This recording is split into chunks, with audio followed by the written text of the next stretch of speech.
Disconnection is making workers feel lonely, isolated, that their colleagues don't care about them, and that they are replaceable. Now, CNBC reports that being disconnected and lacking proximity are the #1 factors for resigning. This was an issue before COVID, but now it's even worse. Now, regarding proximity, today's guest is doing what he can to make sure that this is not an issue for his company. Welcome to the Level Up Leader podcast. I am your host, Michael King. I'm an executive coach and founder of Teams.Coach. I work with C-level leaders to clarify and expand the vision, elevate performance, and level up their leadership. On today's podcast, I'm joined by David Dickinson. David is the founder and president of Bankers Compliance Consulting. Bankers Compliance Consulting has been making an impact for over 30 years. Dave is an active educator and a highly respected and sought after leadership guru throughout this industry. Now, in full disclosure, David is a client, but I wanted to feature David because there are just a few people that you meet throughout your life that you want to make sure that everybody gets a chance to know. So please welcome David to the podcast.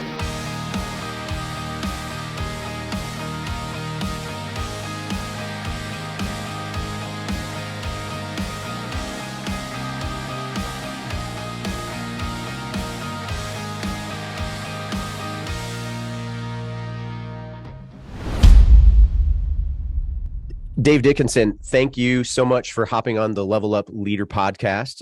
Very excited to have you with us today. That's my pleasure. Thanks for having me. So good. So we're going to dive in a little bit into your story here today. We're going to talk about some best practices and also some best revelations within your leadership. I love about your story is because you're a highly charismatic leader. Your personality and your blast radius is absolutely transformational. It's big, but then you also have this really big relational burden when it comes to leading your organization.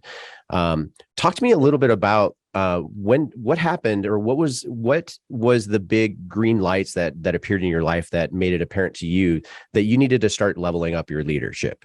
Yeah, I sucked as a manager and I lost another good person, and I realized it's not them, it's me. Gosh, that's pretty harsh truth, but it was somewhere around 2008, I think it was. Had been already in business since 93, so 15 years of a revolving door of staff, and you'll probably never hear me use that word again, because I learned that they're team members and that staff is an infection. You can quote me on that. Yeah, we've learned that along the way. You don't use the word staff when you're hanging out with words with matter. Dave. In fact, that we're going to talk about that. Communication, words matter to me. But yeah. There was a time there where I realized, all right, I'm doing something wrong because it's not all these people, and I realized I needed help. And well, do you want me to get into the solutions at this point, or I mean, that's really what it was. I thought I need some help, and I started reading some leadership books. Yeah, you came to a place to where it's all of a sudden you recognize, you know what, I have to level up my game here. I can't do this alone. So what did you do to start leveling up your leadership? Yeah, I basically started reading some leadership books, and included Lencioni, one of my favorite authors, Patrick Lencioni. Dave Ramsey just came out with a book about that time called EntreLeadership. And there was some principles in there that I think I probably heard him on the radio talking about it. I ordered the book. And it just really spoke to me, matched my style. I'm not maybe quite as harsh as he can be on some things, but I can be pretty unabashed and speak like it is. If you're to walk into a really bright light and all of a sudden see all these ugly warts, if you will, on me, of things that I had to change to get better. And that's where it started. I love that. Well, and in that course, I mean, that includes bringing you on as a coach now. I'm always, I guess, looking to good to great. That's what we call it, good to great.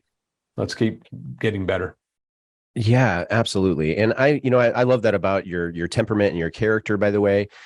And I've seen that be incredibly consistent with you, by the way. This thing that happens within your life to where you have this moment of, you have an aha moment, a self-revelation moment, to where you go, you know what, I think I need to improve something. But then you haven't been afraid to take steps. And and that's what I want people to hear from this is that every leader, you're going to have those aha moments in which you have to recognize something's got to change in order for me to get a different result. And that's where I've seen you, even with the burden of running a pretty successful organization and also a really high performing team, that even a leader like you can humble yourself and go, you know what, there's something better for me here, and I need to take a step. It starts with that. I mean, I guess as the leader, one of my many keys to success is admitting the weaknesses and hiring people that are strong in those areas, whether it's also on any committee that I serve on, any board, those kind of things. I've never met anybody that's good at everything, right? So it's not to say, Michael, here's your faults. It's, hey, Michael, here's an area that I think I can help the team with your weakness, and vice. And you have to be careful. You obviously have to have trust there, but I know my weaknesses. And so I hire people that are good at those areas. Together we're better then, right? I mean, that sounds like a real cliche, but I'm also going to add, I'm not the big goal setter. I don't do write down goals and achieving. I'm not that kind of guy that is always pushing out those types of metrics and things like that. Most of it is, like you said, hiring quality team and then teaching them what needs to be done, making sure they're lined up.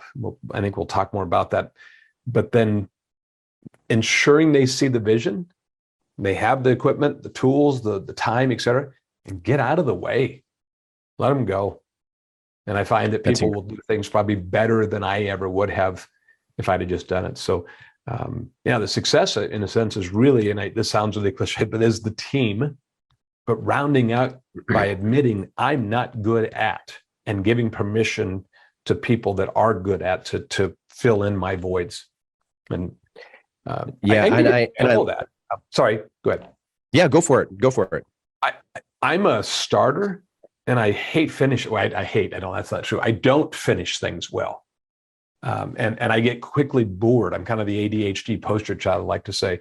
So I hire people that finish, and I give them permission to tell me, hey, you don't get to go home tonight unless you've signed this or finished this or whatever. I have to have people that do that for me, that hold me accountable to some things, or they're going to finish it if they can. So that's one of them. That's projects I often start but then leave, and I need people to figure out the rest of the details. And I like going on to the next shiny thing. As you know, you've been working with me for a long time now. So when I say things like, your bandwidth is your greatest asset that you have. Well, the number one area that I see leaders fail in consistently, and this failure always leads to burnout, by the way, is that when a senior leader doesn't recognize that it is possible for them to replicate or bring somebody else onto the team that can do something better than they're doing it, and then empowering them to do it, and getting out of the way. So kudos to you for being that leader, because it does take a certain level of security and humility and that fine dance of basically going, there's something that I have to go through right here on this in order for me to understand what scalability for my company looks like. Right. And also for me to empower team members to allow them to become something maybe that they've never thought they could ever do in the first place. Correct. So I want to get down to some practical things here for the next few minutes, right? So you obviously you have some leadership principles that have given you significant return. So I want to talk about that. And then I want to talk about what is a personal story that's attached to these principles. So when I say personal story, I'm literally talking about, how can you talk about yourself in the middle of that principle? Or do you have somebody on your team, a story that you can attach to the principle that we're talking about? Okay. Yeah. So one of the principles I believe strongly in is communication. And we have some sayings around it. One is, you can't manage what you don't know. And you'll hear all sorts of things, like you need to repeat things 7 times, stuff like that. I'm just real big on, we have to communicate. And that starts with me in the sense of when I started this journey of improvement back in 2008, 2010, somewhere in there. One of the things that I did is I heard about this playbook. I think it came from Ramsey. I'm not positive of that, but I think it did. And I started to articulate, how do we operate? How do we behave? It wasn't mission statements. It wasn't core values, although you might throw those in there. But I started this articulating. If I wasn't around, somebody could read this and probably know, what would Dave do in this situation, if you will. And yet it's pretty generic. And it's kind of like we value trust. We communicate. We Talk about Knights of the Round Table. There's little sections. We don't shoot our wounded. We do shoot sacred cows. These are all like chapters in this. It's 15 to 18 pages now of this is how we behave. And I wrote that out and ran it by the team. And then when we have our monthly team meetings where we gather everybody together, excuse me, I would teach from it. I also use it as a hiring tool because this is who we are and it's going to describe our culture. If somebody doesn't fit our culture, they're going to be miserable. We're going to be probably miserable for a while too until we let them go. But so I use that as a tool to talk to serious candidates. Once I say, I feel like this person might be able to fit our team. And we work through that. And I explain to them, this is how you're going to have to behave. So if you don't line up with this, so talking about trust, if you're not a trusting person, you're probably not going to make it with us. We are going to be vulnerable. We are going to admit our mistakes and things like that. The other thing I wrote was called the history book.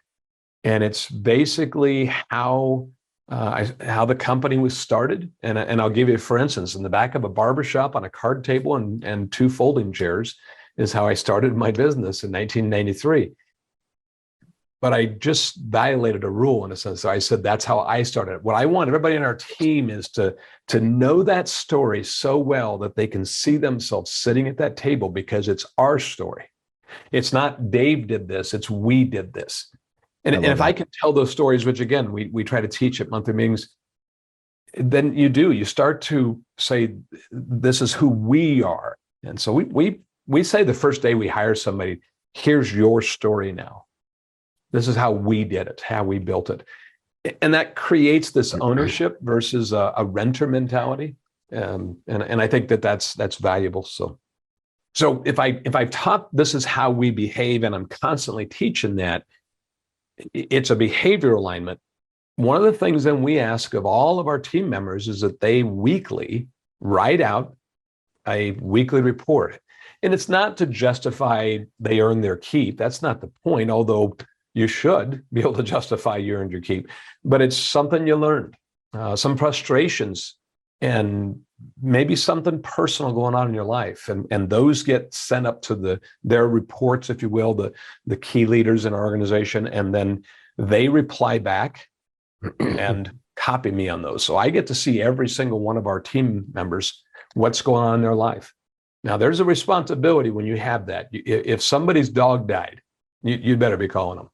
I mean, you're not just reading these and pulling them off, right? So we're following through on those things. And it's been amazing to see how you can walk through life. And that's another one of our sayings. We're not doing business together. We're doing life together. And so that comes through with those weekly reports and then obviously my direct reports, and then I respond to them. And we usually write those either Friday afternoon or Monday morning, kind of like the Monday morning. Here's what happened this weekend is why, some of the kids' activities or, worked on this, that kind of thing, just personal stuff that gets added in there. It's not all work. And so there's a 2-way communication that's always happening. Can't manage what I don't know.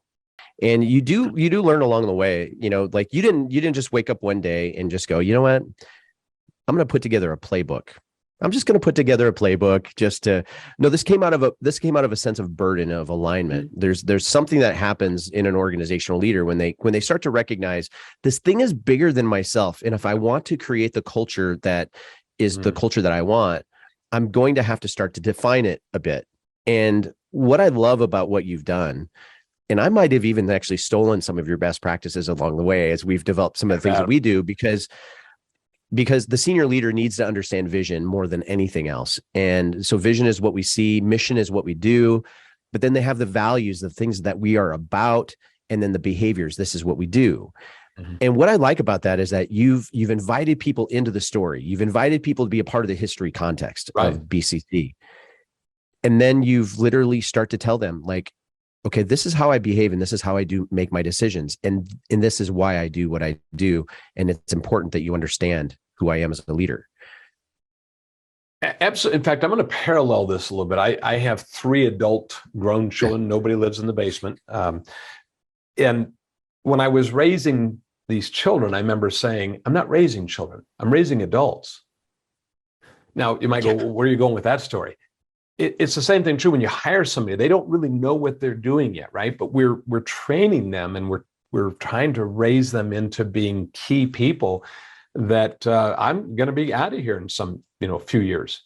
And I need people that can take over in a sense and understand. And then the other thing is usually, I mean, this might be where we're headed, but there's other things that people add that I would have never thought of. In fact, Michael, I'll tell you something. I say this all the time. I've never had a great idea. Never.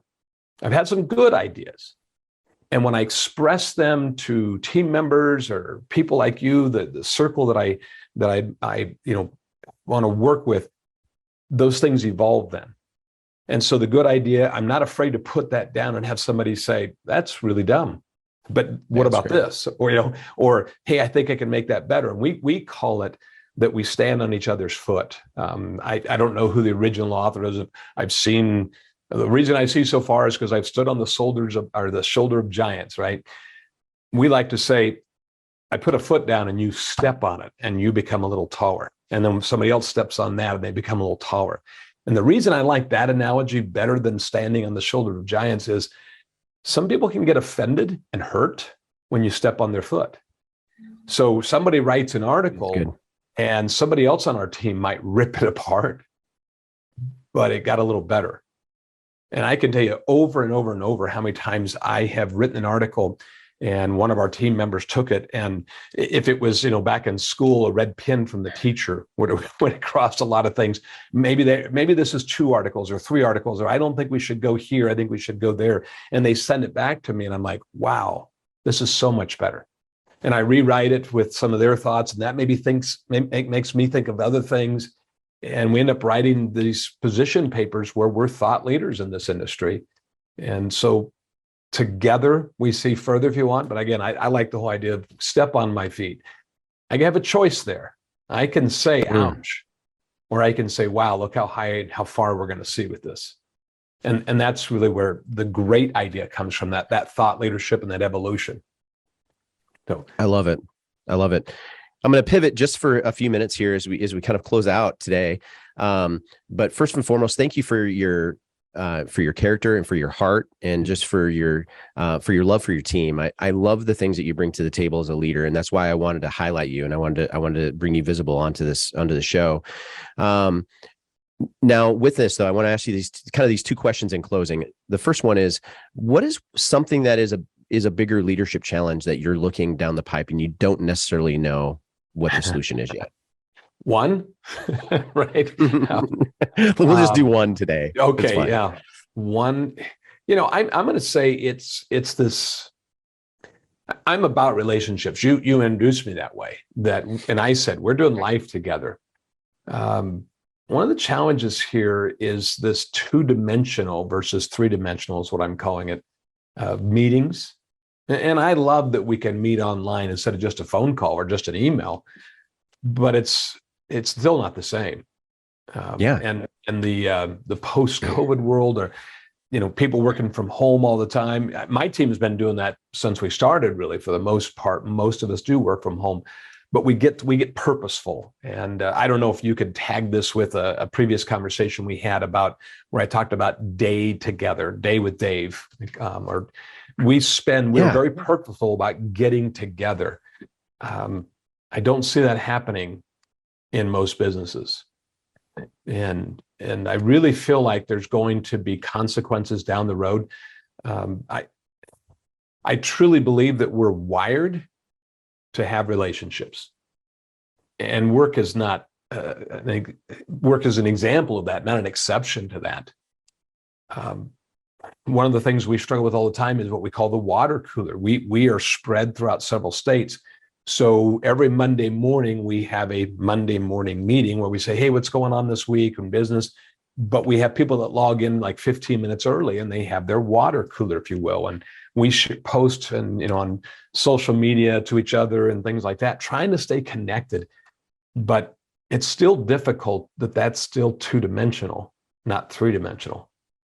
And so getting together and eating lunch or sharing things, we try to promote that all the time as we're traveling, if we get with other team members, things like that. I really do feel like and I don't have all the answers to that by any means, But it's going to be a big issue, as we move forward. With some of the things that we hear about all the time is because we're kind of heading into that post-COVID world a little bit, to where people are embracing the idea that maybe work from home is the best idea. I don't know that, because all the metrics that we get from organizational leaders, like turnover ratio within organizations is the highest it's ever been in the history of our working world. The number of percentage of actual functional psychological and emotional health concerns existing within corporate space. We have to remind ourselves that proximity is a gift, but in order for us to take advantage of that, we have to be able to elevate priority. So when we are together, it matters. And I do see you doing that pretty consistently. What I will do for you, Dave, on this is that we had a phenomenal interview talking about your Day with Dave philosophy that we use as a resource for our company. I'm going to put a link to that YouTube video in the show notes. Great. Because I want to make sure that people hear that, because that is absolutely brilliant content as well. I just wrote down proximity as a gift. I'm going to steal that from you too. So steal away. It's all yours. So, well, awesome. Well, I just want to close out with this, is that we're kind of breaking the fourth wall with this program, with this podcast. And so we have a Level Up Leader podcast group that's on Facebook. And you'll be in the group. And so you'll be able to actually, people will be maybe shooting some questions off to you. Maybe you can engage with our listeners with this concept you're talking about today, or maybe even the problem that is still yet to be solved with your proximity question. But outside of that, is there a specific way that our listeners can reach you?